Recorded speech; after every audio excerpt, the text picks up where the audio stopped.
मैं उन विक्टिम्स को याद करना चाहती हूँ जिनकी कहानियाँ अक्सर छिपे रह जाती हैं।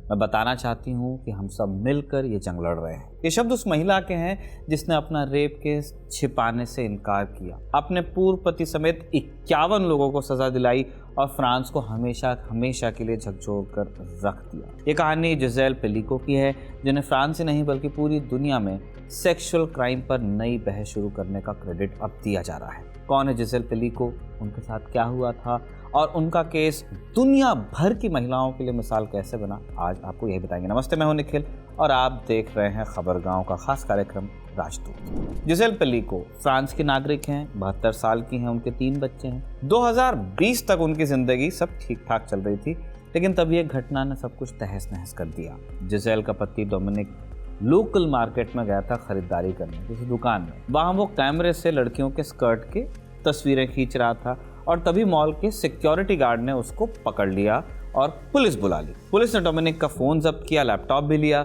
और इन डिवाइसेस में उनको जो मिला उसने उन सब के होश उड़ा दिए। डोमिनिक का लैपटॉप जिसेल के रेप की तस्वीरों और वीडियो से भरा हुआ था और वो अलग अलग लोगों को घर बुलाकर अपनी ही पत्नी का रेप करवा रहा था। उसको कैमरे से रिकॉर्ड करता था और ये सब कुछ अपने पास डॉक्यूमेंट करके रखता था। इस सिलसिले की शुरुआत हुई थी 2010-11 में। जिसेल को खूब नींद आया करती थी, तब दिन में भी घंटों घंटों सोती थी, बाल झड़ने लगे थे उनके और भयंकर थकान उनको महसूस होती थी, याददाश्त कमज़ोर होने लगी थी। वो कई डॉक्टर के पास दिखाने के क्या हुआ है, लेकिन कुछ सामने नहीं आया। जब 2020 में पुलिस ने डोमिनिक का लैपटॉप पकड़ा, तब जाकर इस कांड से पर्दा हटा और इसके बाद से एक घटिया राज खुलते गए। क्या क्या पता चला? डोमिनिक जिसेल को खाने में ड्रग्स और नींद की गोलियां मिलाकर दे रहा था। बेहोश होने के बाद वो खुद जिसेल का रेप करता और बाद में उसने दूसरे लोगों को भी बुलाना शुरू किया और इन लोगों से वो मिलता था ऑनलाइन फोरम्स पे। डोमिनिक ने नींद की गोलियां डॉक्टर से ये कहकर लिखवाई थी कि वो खुद डिप्रेशन से जूझ रहा है। 2010 में भी डोमिनिक को शॉपिंग मॉल्स में लोगों की इस तरह की तस्वीरें खींचते हुए गिरफ्तार किया गया था जो असहज करती हैं देखने में। तब उसे 100 यूरो का फाइन लगाकर छोड़ा गया। जिसेल को इस घटना के बारे में 2020 में जाकर पता चला, उसने बीवी को बताया नहीं अपनी। उनका कहना अब ये है कि अगर मुझे पहले पता हो जाता ये सब तो मैं थोड़ा सतर्क भी रहती। डोमिनिक के लैपटॉप में उसकी बेटी कैरोलिन की भी कुछ तस्वीरें मिली हैं। कैरोलिन ने इल्ज़ाम लगाया कि हो सकता है पिता ने मेरा भी रेप किया हो, लेकिन डोमिनिक फिलहाल इससे इनकार कर रहा है।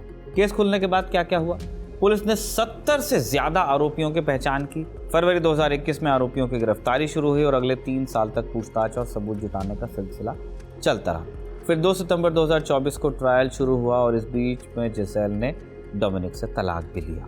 फ्रांस का कानून रेप विक्टिम्स को अपनी पहचान छिपाने का हक देता है, लेकिन जिसेल ने इससे मना किया। उन्होंने कोर्ट में कहा कि रेप के प्रति समाज का नज़रिया बदलना ज़रूरी है ताकि जब कोई महिला मेरी जैसी स्थिति से गुजरे तो उसे जिसेल पेलिको याद रहे। ट्रायल के दौरान डोमिनिक ने अपने खिलाफ लगे सभी आरोप स्वीकार किए। उसका कहना था कि बचपन में हुए अब्यूज़ और ट्रॉमा की वजह से वो वैसा बन गया और उसने अपने गुनाहों के लिए माफ़ी भी मांगी। डोमिनिक के अलावा अधिकतर अपराधियों ने भी गुनाह स्वीकार ही किया। हालांकि कुछ आरोपियों ने यह तर्क दिया कि उन्हें जिसेल के पति का कॉन्सेंट मिला था, इसलिए उन्होंने कोई अपराध नहीं किया। जब तक कोर्ट में ट्रायल चला, जिसेल के समर्थन में पूरे फ्रांस में लोगों ने रैलियां निकाली।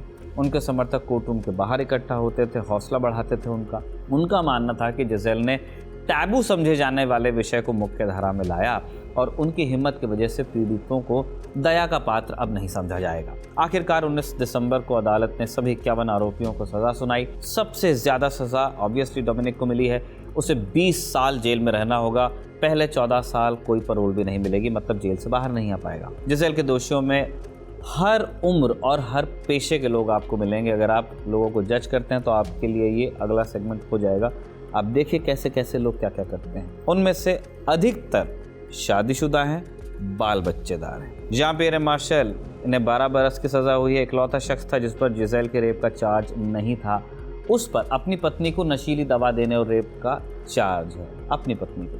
उसने डोमिनिक को भी अपनी पत्नी का रेप करने के लिए बुलाया था और उसका कहना था कि उसको डोमिनिक ने ऐसा करने के लिए उकसाया था। कॉपी कैट क्राइम की तरह देख सकते हो आप इसे। निकोलस फ्रांसवा, इन पर जिसेल के रेप और चाइल्ड पॉर्न जैसी जुड़ी तस्वीरें रखने का आरोप था। इसे 8 साल की सज़ा सुनाई गई है। अभी जो फ्रांसवा है वो एक फ्रीलांस जर्नलिस्ट है।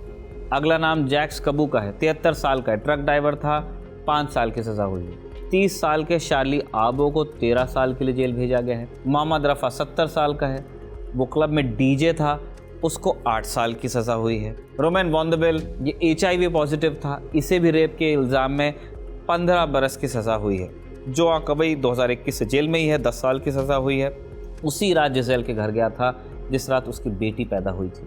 घर में बेटी हुई है, किसी का रेप करने जा रहा है। सज़ा पाने वालों में 43 और लोग हैं, जिनमें सिक्योरिटी गार्ड्स हैं, फायर फाइटर्स हैं, क्लीनर हैं, IT स्पेशलिस्ट भी हैं। अगर आपको लगता हो कि वाइट कॉलर जॉब्स के लोग ये सब नहीं करते, एम्बुलेंस ड्राइवर्स हैं, दूसरे पेशों के लोग भी हैं। जिसेल पेलिको ने कोर्ट के फैसले का स्वागत किया और कहा कि मुझे ट्रायल को पब्लिक करने के फैसले पर कभी अफसोस नहीं हुआ। मुझे हमारी सामूहिक क्षमता में पूरा भरोसा है। हम साथ मिलकर एक बेहतर भविष्य बना सकते हैं जिसमें महिला और पुरुष आपसी सम्मान के साथ में रह सकें। जिसेल के केस ने फ्रांस में सेक्सुअल क्राइम्स को लेकर नई बहस शुरू की है। फ्रांस के पब्लिक पॉलिसी इंस्टीट्यूट की रिपोर्ट के मुताबिक 2020 में रेप के जितने केस दर्ज हुए उनमें से 94% केसेस ड्रॉप हो गए। उस रिपोर्ट को अगर हम कंसिडर करें तो बमुश्किल 15% मामले ही ऐसे होते हैं जहां पे आरोपी दोषी साबित हो पाते हैं, सज़ा हो पाती है। फ्रांस के रेप लॉ में कॉन्सेंट को लेकर भी कोई प्रावधान नहीं है। जिसेल के केस के बाद कानून में अब वैसे बदलाव की मांग हो रही है। फ्रांस के राष्ट्रपति इमैनुअल मैक्रोन ने जिसेल को शुक्रिया अदा किया है।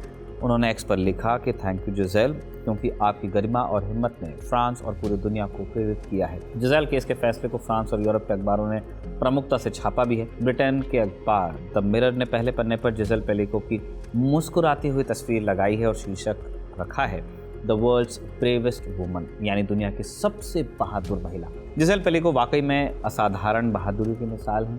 उम्मीद की जानी चाहिए कि उनका केस दुनिया भर में हर किस्म के पीड़ितों को लड़ने के लिए प्रेरित करेगा। जिसेल पेलिको की कहानी को हम यहाँ पे विराम दे रहे हैं। कुछ बोनस खबरें आपके लिए लेकिन आगे भी हैं। पहली खबर सीरिया से है। UN, UK, फ्रांस और जर्मनी के बाद अमेरिकन डिप्लोमेट्स ने सीरिया में दस्तक दे दी है। इस टीम को उप विदेश मंत्री बाबरा लीफ लीड कर रही हैं। वह हयात तहरीर अल शाम HTS के मुखिया अबू मोहम्मद अल गुलानी से भी मिलने पहुंचे। अल जोलानी के नेतृत्व में HTS ने बशर अल असद का तख्ता पलट किया था। तख्ता पलट के बाद वो अपने ओरिजिनल नाम अहमद अल शारा का इस्तेमाल कर रहा है। कहा जा रहा है कि ये उसकी मुख्य धारा में आने की कोशिश है। जोलानी वोलानी दोनों चलता है उसका नाम। HTS और अल वोलानी पर लगे प्रतिबंध अभी तक हटाए नहीं गए हैं। वैसे UN और कई पश्चिमी देश अभी भी आतंकवादी मानते हैं, लेकिन जिस रफ्तार से पश्चिमी देश मेल जोल बढ़ा रहे हैं, बहुत जल्द प्रतिबंध हट भी सकते हैं। दूसरी खबर मलेशिया से।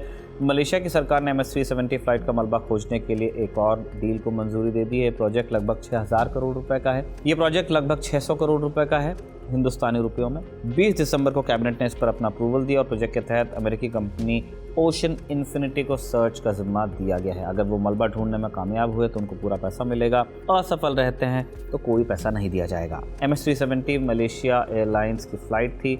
मार्च 2014 में कुआलालंपुर से बीजिंग के लिए उड़ान भरी इसने, लेकिन रास्ते में गायब हो गई। MS-370 की गुमशुदगी एविएशन हिस्ट्री के सबसे बड़े रहस्यों में से है आज की डेट में। आज का राजदूत आपको कैसा लगा कमेंट बॉक्स में ज़रूर बताइएगा। खबरगांव को लाइक, शेयर और सब्सक्राइब करते रहिएगा, जैसा कि हम हर बार आपको सूचित करते हैं। इस बार भी बताते हैं, हमारा नाम निखिल है। जिन्होंने राजदूत किस किस को तैयार किया है वो अभिषेक हैं।